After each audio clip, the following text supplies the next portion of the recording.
Pak Gadir Dean. Selamat pagi, Pak Ibrahim. Selamat pagi, Mbak Christine. Selamat pagi.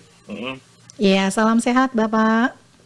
Salam sehat selalu. Alhamdulillah sehat ya. Baik. Mana Mbak Christine? Baik, Pak Gadir, ini terkait dengan rakor yang kemarin yang sudah dilaksanakan. Ini hasilnya seperti apa sejauh ini?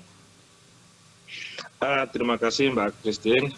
Saya menyampaikan bahwa rakor tanggal 5 Juli di ruang kerja Pak Bupati yang di Pundal As 2 yang dihadiri Pak Bupati, TNI Polri, distributor pupuk, pengecer, perindak dari Kementerian Dalam Negeri telah menginstruksikan melalui Sekjen Kementerian Dalam Negeri, Sekretaris Jenderal dalam acara Zoom meeting pada tanggal 2 itu dalam sehubungan dengan pengendalian inflasi daerah, Mbak Christine. Maka kita lakukan rapat koordinasi karena Dinas Pertanian dan Teknik yang berhubungan dengan itu. Perlu kami sampaikan Mbak Christine bahwa sesuai dengan SK Bapak PJ Bupati nomor 96 tahun 2024, untuk Kabupaten Ende itu ada penambahan kuota pupuk. Jadi ini perlu kita pahami dulu Mbak Christine, untuk kita rapat kemarin saya jelaskan itu bahwa yang disubsidi itu cuma 3 jenis pupuk saja. NPK itu di dalam itu nitrogen, fosfat, kalium, urea itu sendiri, dan NPK formula itu yang disubsidi, yang lain-lain tidak subsidi Mbak Christine. Jadi kita ada penambahan kuota. Jadi saya sampaikan rapat koordinasi kemarin bahwa dari 940.000 ton kita menjadi 2.110 ton untuk NPK. Ada penambahan karena kuota nasionalnya tadinya 5 juta ton bertambah menjadi 9 juta ton seluruh Indonesia. Ende mendapat bagian untuk NPK 2.110 ton, urea 2.126 ton, dan NPK formula itu kita dapat 6.000 ton, Mbak Kris. Itu yang saya sampaikan dalam rapat koordinasi kemarin. Nah, saya tambahkan lagi Mbak Christine, silakan, Pak Gadir. NPK itu dari Januari sampai Juni penyaluran di Kabupaten Ende ini untuk Bapak Ibu Tani kita itu sudah 146.000 ton. Jadi stok kita masih sisa banyak Mbak Christine, masih ada 1.963 ton untuk NPK. Januari sampai Juni itu masih terpakai sekitar 140.000 ton saja. Sedangkan urea kita sekarang sudah terpakai 91.000 ton, sisanya masih 2.000 sekian ton. Jadi untuk stok di Kabupaten Ende masih aman dan berjalan lancar. Jadi kesempatan ini ingin saya sampaikan Mbak Christine, memang di daerah-daerah yang sentra produksi di daerah belahan barat itu bermasalah karena perbandingan harga eceran tertinggi dengan subsidi ini jauh sekali Mbak Christine. Jadi urea yang disubsidi itu hanya 2.250, sedangkan non subsidi itu 8.000 hingga 10.000. Selisihnya besar sekali. Maka orang berbondong-bondong mengejar di subsidi. Nah, NPK saja itu disubsidikan oleh negara Rp2.300, sementara di pasar bebas yang non subsidi itu 10.000 hingga 15.000. Nah, ini yang menjadi persoalan di daerah-daerah lain. Untuk di Ende ini aman-aman saja. Yang ingin kami tekankan ke sini, ini perlu dipahami dulu Ibu Bapak Tani kita, bahwasannya untuk subsidi ini ada aturannya, ada regulasinya. Kadang-kadang kami di teknis ini didatangi orang, diributi sama petani, orang-orang tertentu menyangkut bagaimana cara mendapat pupuk subsidi ini. Oleh karena itu, silakan Bu. Baik. Untuk mendapatkan pupuk subsidi, tentunya dari dinas terkait punya mekanisme yang diterapkan ya, seperti apa? Ini Mbak Christine, ingin saya jelaskan Mbak Christine, ini bukan mekanisme dinas, ini keputusan Permentan nomor 10, nomor 1 tahun 2024 sudah jelas di sana bagaimana cara mendapat pupuk subsidi. Pertama, petani melakukan usaha tani. Kalau petani tidak melakukan tadi tidak dapat pupuk subsidi. Dia pemilik, penggarap, penyewa. Nah, pemilik, penggarap, penyewa ini pun tanaman pangan saja yang disubsidi. Tanaman pangan saja ada 3 saja, pajale namanya Mbak Christine. Namanya padi, jagung, kedelai. Ini yang disubsidi, yang lain tidak akan subsidi Mbak Christine. Yang kedua, tanaman hortikultura. Tanaman sayur-sayur buah-buahan yang disubsidi oleh negara berdasarkan Permentan nomor 1 itu hanya bawang merah, bawang putih, dan cabai. Yang lain tidak disubsidi. Ini harus dipahami oleh kita semua. Makanya kemarin di rapat koordinasi saya jelaskan sejelas-jelasnya. Jangan misalnya kita ribut sendiri. Yang ketiga itu disubsidikan ke perkebunan. perkebunan ini juga ada batasannya, kakao, kopi, dan tebu rakyat. Nah, di Jawa kan banyak tebu punya perusahaan, ini tidak boleh subsidi. Karena jauh harganya, negara gelontorkan dana triliunan. Jadi perkebunan cuma kakao, kopi, dan tebu rakyat. Dan juga ada yang terakhir berdasarkan Permentan itu, luas lahan yang tidak lebih dari 2 hektar, Mbak Christine dan semua kita semua. Jadi hanya 2 hektar saja. Di atas itu tidak boleh lagi, karena itu dia sudah mampu. Ini yang pertama. Yang kedua, petani kalau ingin mendapat pupuk subsidi, dia tidak boleh mesken, dia tidak boleh sendiri-sendiri, no mesa-mesa, dia harus berkelompok, dia harus menjadi anggota kelompok tani atau gapoktan yang tergabung dalam gapoktan itu. Ini persyaratan ini kadang-kadang petani kita dia maunya dapat pupuk tapi dia tidak mau kelompok, ini tidak boleh, ini salah, itu akan jadi masalah, ada temuan. Dan kedua, dia harus masuk dalam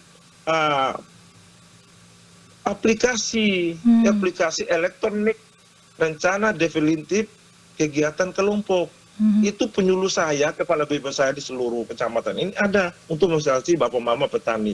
Yang ini yang harus dipahami. Yang berikut yang terakhir, Mbak Christine, bahwa pupuk ini dibeli tidak sesuka hatinya Bapak Ibu tani. Kalau namanya ada di Sahabat Tani, dia tidak bisa beli di Wolumusa, dia tidak bisa beli di Soko. Kan itu sudah terekam namanya di kios itu untuk si Yosep dia punya rencana definitif kelompoknya itu ada di toko Sahabat Tani Kecamatan Indah Selatan.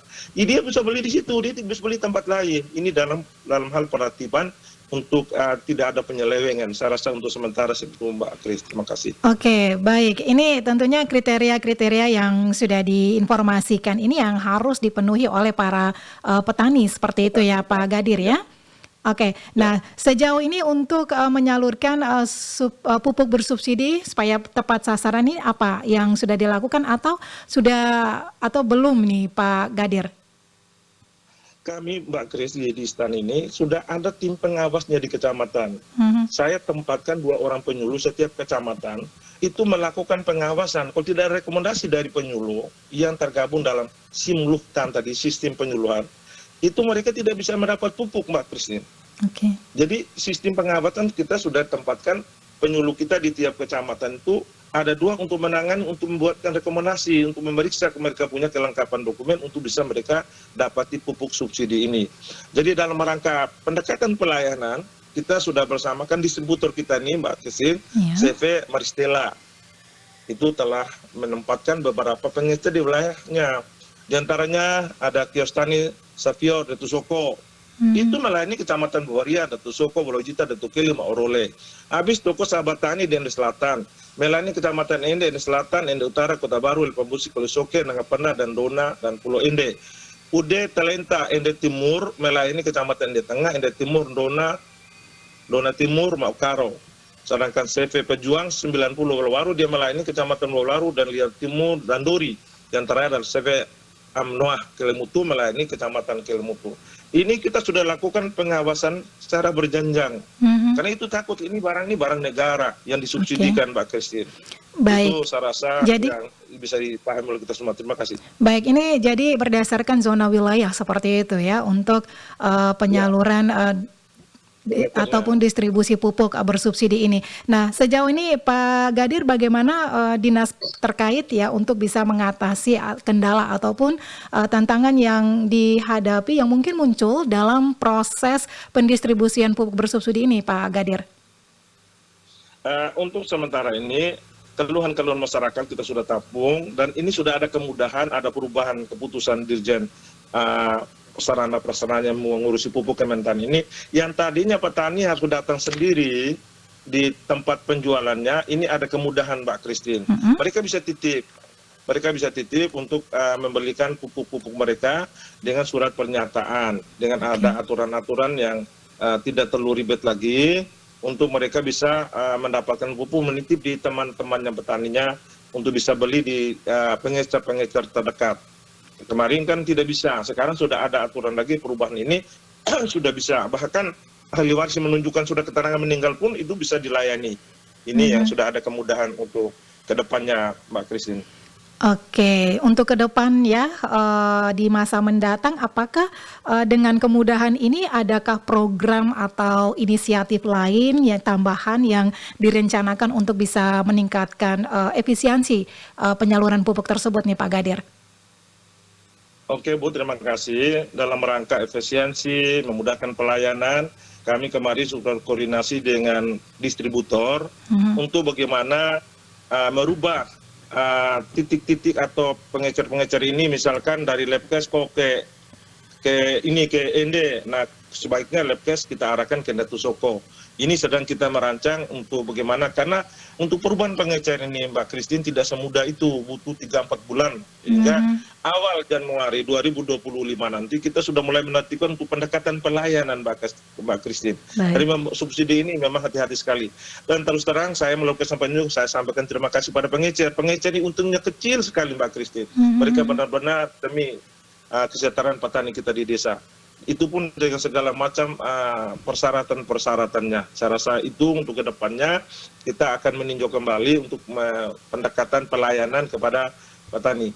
Itu yang dapat saya sampaikan Mbak Christine. Baik, sejauh ini ada, eee, masukan ya dari, para petani seperti itu ya, keluhan-keluhan yang seperti Pak Gadir Ya, sampaikan. ya, Nah, ya, bagaimana betul. agar, para petani ini dapat melaporkan jika mereka merasa bahwa ini tidak mendapatkan, pupuk bersubsidi yang seharusnya mereka terima, seperti itu Pak Gadir? Jadi untuk mereka ini, mereka harus melaporkan kepada penyuluh kita. Mhm, Intinya tadi Bu, kalau dia masuk dalam kelompok tani, bergabung dalam kelompok itu tidak akan terjejer. Dia baik. pasti mendapatkan pupuk. Ini petani-petani yang tidak masuk dalam kelompok ini yang menjadi persoalan. Jadi intinya sekarang bagaimana ibu bapak tani yang mendengarkan suara kami ini supaya bisa bergabung ke kelompok tani, bisa ketemu penyuluh kami di seluruh desa. Ada 111 orang yang ada di desa-desa ini untuk bisa mereka bergabung di kelompok tani untuk mendapatkan pupuk subsidi. Sayang kalau tidak masuk dalam kelompok lalu beli dengan 15.000, 8.000, sementara negara hanya siapkan 2.000 lebih saja. Jadi itu harapan kita itu ke depannya petani bergabung di kelompok tani, dan di sana ada PPL kami untuk melakukan pendampingan proses administrasinya, saya rasa itu. Oke, dari tahun ke tahun tentunya selalu ada evaluasi penyaluran pupuk bersubsidi ya selama periode sebelumnya. Dan apa pembelajaran yang diperoleh dari evaluasi yang sudah dilakukan, sejauh ini seperti apa nih Pak Gadir? Dari tahun ke tahun kami kan melakukan evaluasi secara rutin 3 bulan sekali Mhm, melalui Menteri Tani, melalui koordinasi dengan Kepala BPP, PPL. Yang ditemukan itu petani kita itu masih belum bergabung di kelompok, intinya itu. Kalau sudah baik. bergabung di kelompok tidak ada masalah buat kita semua. Jadi oleh karena itu solusi kami adalah kita menyampaikan penyuluh kita di lapangan bahwa sampaikan ibu bapak tani kita berdasarkan keputusan Menteri Pertanian, bantuan apapun baik hand traktor, mesin sedot air, TR4, kalau tidak bergabung dalam kelompok, itu jadi kelompok marginal, Mhm. kelompok yang terpinggirkan. Jadi itu yang kita sarankan menjadi bahan penyuluh pertanian teman-teman kita di lapangan itu, untuk terus dan terus menyampaikan supaya ibu bapak kita bergabung dalam kelompok.